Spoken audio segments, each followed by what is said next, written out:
दोस्तों, कोर्ट ने मुस्लिम पक्ष में सुनाया फैसला। दिल्ली दंगे मामले में 11 मुस्लिम आरोपियों को किया बरी और 8 हिंदू आरोपियों पर हत्या के आरोप तय कर दिए हैं।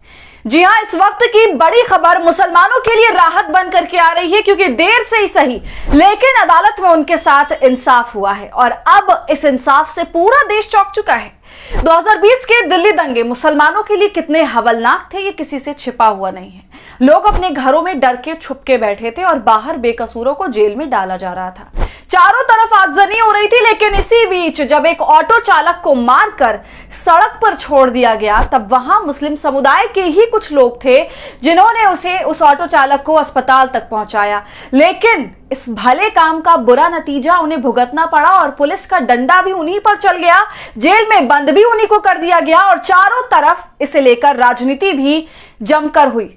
मेन स्ट्रीम मीडिया ने भी कैसा नंगा नाच किया होगा, आप समझ सकते हैं। तो दोस्तों, अब ये क्या नया फैसला सुनाया है अदालत ने जिससे चारों तरफ हलचल मच गई है, बताएंगे आपको इस वीडियो में, तो आप हमारे साथ अंत तक बने रहिएगा। नमस्कार, आदाब, आप देख रहे हैं खबर अड्डा और मैं हूं आपके साथ सुम्बुलीरम। दोस्तों, आज जो खबर मैं आपके लिए लाई हूं वो बेहद जरूरी खबर है, जो आपको अखबारों के तीसरे चौथे पन्ने पर कहीं छोटी सी मिल जाएगी, लेकिन टीवी चैनलों पर जो बहस होती है, टीवी चैनलों पर जो तमाशे होते हैं, उनमें इन खबरों का कहीं जिक्र नहीं होगा। अगर होगा भी तो जो पट्टियां चल रही होती है ना, उसमें ये खबरें कब आके निकल जाएंगी आपको पता भी नहीं चलेगा।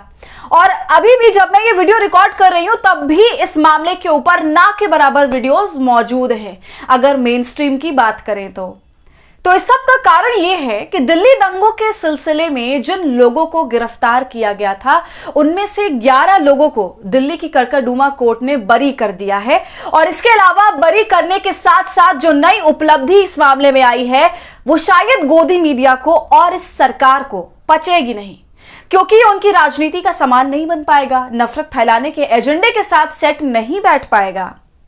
दोस्तों, जिन लोगों को रिहा किया है वो ऐसे लोग हैं जिनके नाम और कपड़े से ही, अगर प्रधानमंत्री महोदय के शब्दों का इस्तेमाल करें, तो जिनको नाम और कपड़े से ही पहचाना जा सकता है, इनका नाम मैं आपके सामने पहले पढ़ देती हूं। रिजवान, इसरार, तैयब, इकबाल, जुबैर, मारूफ, शमीम उर्फ लाला, आदिल, शहाबुद्दीन, फरमान। तो जाहिर है कि 11 के 11 मुसलमान थे जिनको कोर्ट ने रिहा किया है और रिहा करते समय कुछ बेहद जरूरी बातें की हैं, साथ ही असली आरोपियों को भी सजा सुना दी है।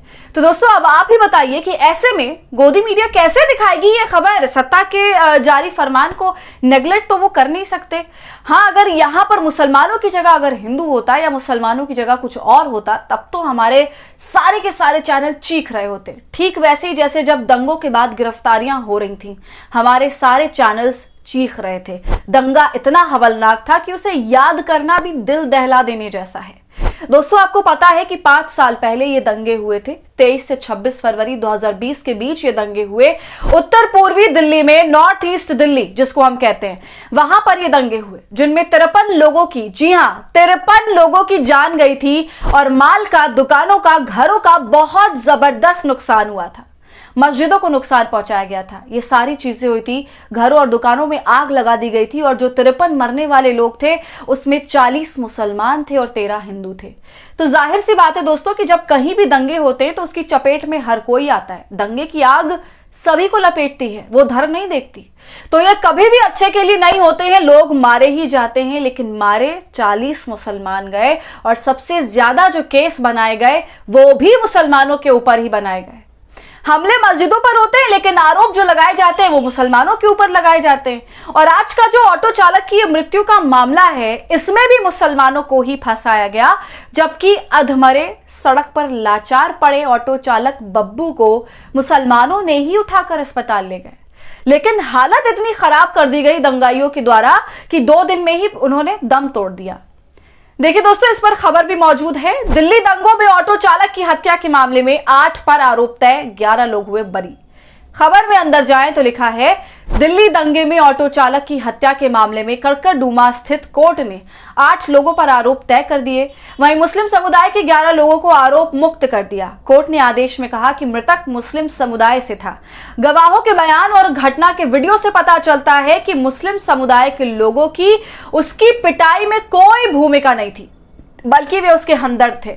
सुन रहे हैं आप दोस्तों, पिटाई में मुसलमानों की कोई भूमिका नहीं थी, बल्कि वो उसके हमदर्द थे। आगे देखिए क्या लिखा है। खजूरी खास थाना क्षेत्र में 25 फरवरी 2020 को दंगाइयों ने ऑटो चालक बब्बू की हत्या कर दी थी। उस पर पथराव करने के साथ डंडे से पिटाई भी की गई थी। दंगाई उसे घायल अवस्था में सड़क पर छोड़कर भाग गए थे। घायल अवस्था में उसे जीटीबी अस्पताल में भर्ती करवाया गया था। दोस्तों, आपको बता दें, इस घटना के 2 दिन बाद ऑटो चालक बब्बू के भाई पप्पू के बयानों के आधार पर एफआईआर दर्ज करी गई और पुलिस ने हिंदू मुस्लिम समुदाय के कुल 19 लोगों को गिरफ्तार किया था। लेकिन अब तमाम सबूतों, गवाहों और वीडियोस को देखने के बाद अदालत इस नतीजे पर पहुंची है कि असल में आरोपी हिंदू समुदाय से थे। और देखिए, इस मामले में कोर्ट ने राहुल उर्फ अजय, संदीप उर्फ संजीव, हरजीत सिंह, कुलदीप, भारत भूषण उर्फ लक्की, धर्मेंद्र, सचिन गुप्ता और सचिन रस्तोगी के खिलाफ दंगा करने, हत्या करने, समुदायों के बीच द्वेष बढ़ाने समेत कई आरोप तय किए हैं। तो देर से ही सही, मगर इस बड़े मामले में मुसलमानों को न्याय मिला और यह न्याय बहुत बड़ा संदेश देता है कि अभी न्यायालय इतना भी कमजोर नहीं हुआ। देखिए दोस्तों, इस पर फैसला सुनाने वाले जस्टिस प्रमाचला ने क्या कहा। गवाहों के बयान और घटना के वीडियो से पता चलता है कि ऑटो चालक बब्बू की पिटाई में मुस्लिम समुदाय के लोगों की भीड़ का कोई रोल नहीं था, जबकि वो पीड़ित के लिए सहानुभूति रखते थे। तो सुना आपने दोस्तों, ये थी असली सच्चाई जो अब देश दुनिया के सामने आ गई है। लेकिन निहायती अफसोस की बात है कि इस खबर को चीख चिल्ला के गोदी मीडिया वाले आपको नहीं दिखाएंगे, क्योंकि यह खबर उनके स्वार्थ के विपरीत है। यह खबर उनका फायदा नहीं पहुंचाएगी, ना उनके एजेंडे को फायदा पहुंचाएगी, बल्कि ढेरों नुकसान पहुंचाएगी। इसलिए ऐसे तमाम मामलों में गोदी मीडिया चुप्पी साधना ही बेहतर समझता है। तो आपका इस पूरे मामले पर क्या कहना है, हमें अपनी राय कमेंट कर जरूर बताइए। वीडियो पसंद आई हो तो इसे लाइक और ज्यादा से ज्यादा शेयर करें। खबर अड्डा को यूट्यूब पर सब्सक्राइब कर लें।